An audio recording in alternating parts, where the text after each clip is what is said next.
The Resilience Across Borders podcast is intended for education, support, and inspiration. I am not a psychologist or a medical doctor and do not offer any professional, medical, or health advice.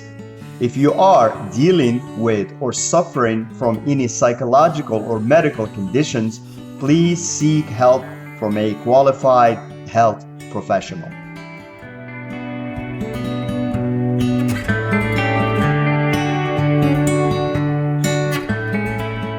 Hello and welcome back to Resilience Across Borders podcast. I'm your host, Rachidi, and in today's episode, we will talk about how to sit with, process, and overcome sadness for a healthy healing. As most of us will go through, and everybody will go through at some point in their life, sadness is an inevitable part of life, whether it's due to a breakup, losing a loved one, or facing a personal setback. We all experience sadness at various points in our lives. While many of us might be tempted to avoid or suppress these feelings, doing so can often lead to more harm than good. Instead, learning how to sit with, process, and ultimately overcome sadness is essential for healthy healing. So here's how you can embrace this process effectively. Step number one is acknowledge your feelings. The first step in dealing with sadness is to acknowledge it. Often people try to push away their feelings or pretend they don't exist. However, acknowledging your sadness actually allows you to confront it directly, which is crucial before you can get to the next steps in healing. For instance, or an example, you can do that through journaling. You can start by writing down exactly how you feel without any judgment. Journaling provides a safe space to express emotions freely. For instance, if you're feeling sad because of a breakup, write about your feelings of loss, maybe feelings of betrayal if that's relevant, or disappointment. This process can help you understand your emotions better and validate them. So you look for validation within yourself instead of the wrong places. Also, maybe talking to a trusted friend, sometimes verbalizing your feelings to someone you can trust can help you acknowledge them. Sharing your sadness with a friend who listens without judgment can make you feel supported and make you feel understood, which is an essential part of the healing process. Number two, allow yourself to feel. So after acknowledging your sadness, it's important to allow yourself to feel it fully. This means giving yourself permission to experience the sadness without trying to change it or make it go away immediately. Sadness is a natural response to loss and allows you to process your experience. So in practical use, maybe a mindful meditation, set aside some time each day to sit quietly and focus on your feelings of sadness. Allow the emotions to surface without trying to push them away. For example, during meditation, you might notice a heavy feeling in your chest maybe, or you may feel your eyes getting watery or tears coming to your ears. Let them flow. Also, let yourself breathe. When the air flows, everything flows. So accept these sensations as part of your emotional experience. This practice can help you become more comfortable with your feelings and reduce the instinct to push them down or to suppress them, which is not healthy. Also, another outlet is artistic expression. Engaging in creative activities like painting, drawing, or playing music can be a powerful way to feel and express your sadness. So create maybe art that reflects your emotions. This can serve as an outlet for your feelings and a form of self-expression. Number three, understand your sadness. So understanding the root of your sadness is essential for moving through it.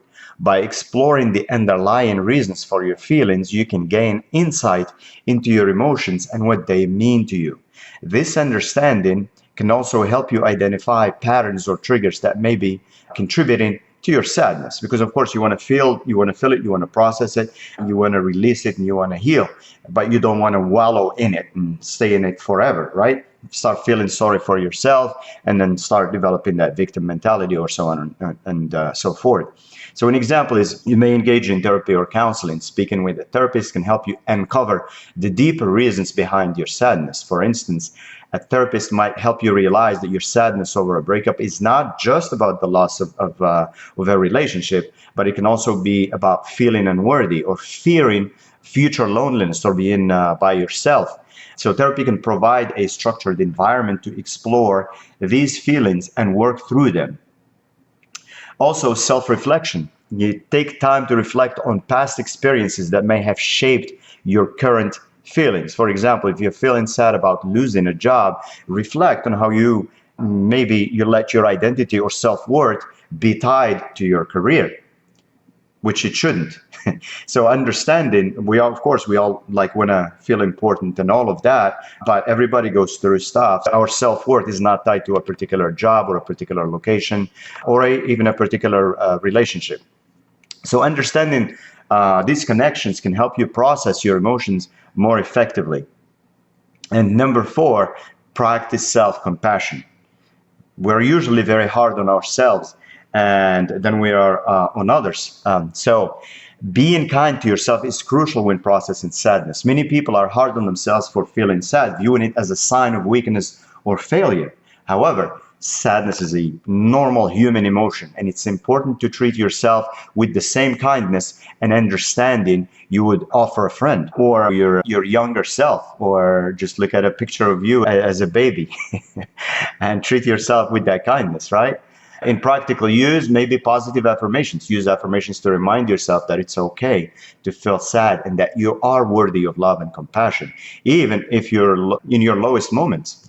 For instance, you can repeat to yourself, it's okay to feel this way. I am allowed to be sad and I will get through this. Again, engage in self-care. Take care of your physical and emotional needs.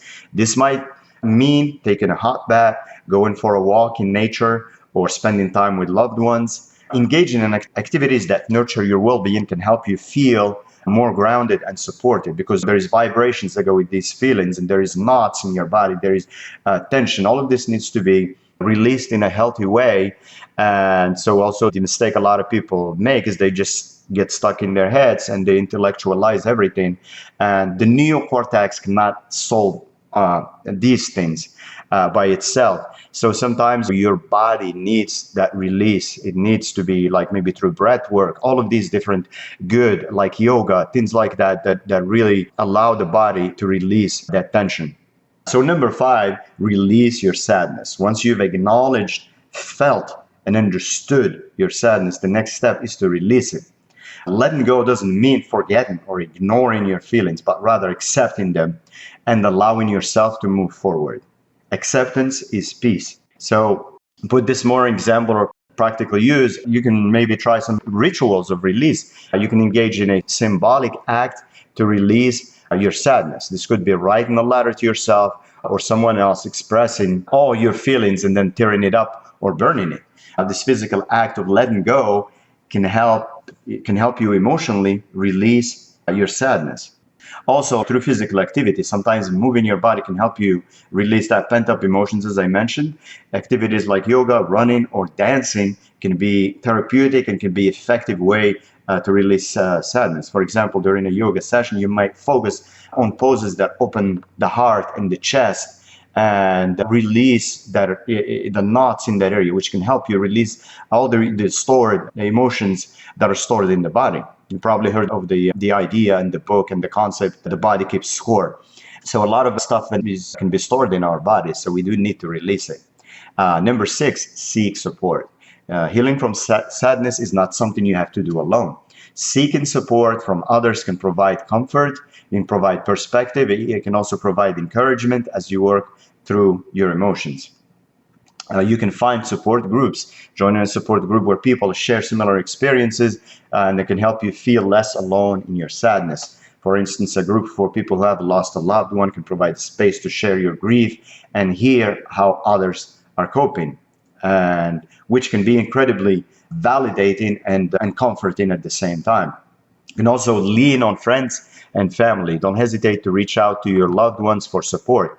They can offer a listening ear, a comforting presence, or even just a distraction when you need it. Sometimes knowing that someone else cares about your well-being can make a significant difference in how you process your sadness. So to conclude, sitting with processing and overcoming sadness is not an easy task, but it is a crucial part of emotional healing. By acknowledging your feelings, allowing yourself to feel them, understanding the roots, practicing self-compassion, releasing your sadness, and seeking support, you can move through your sadness in a healthy and the constructive way. So remember, it's okay to feel sad, and it's okay to take time or to take the time you need to heal.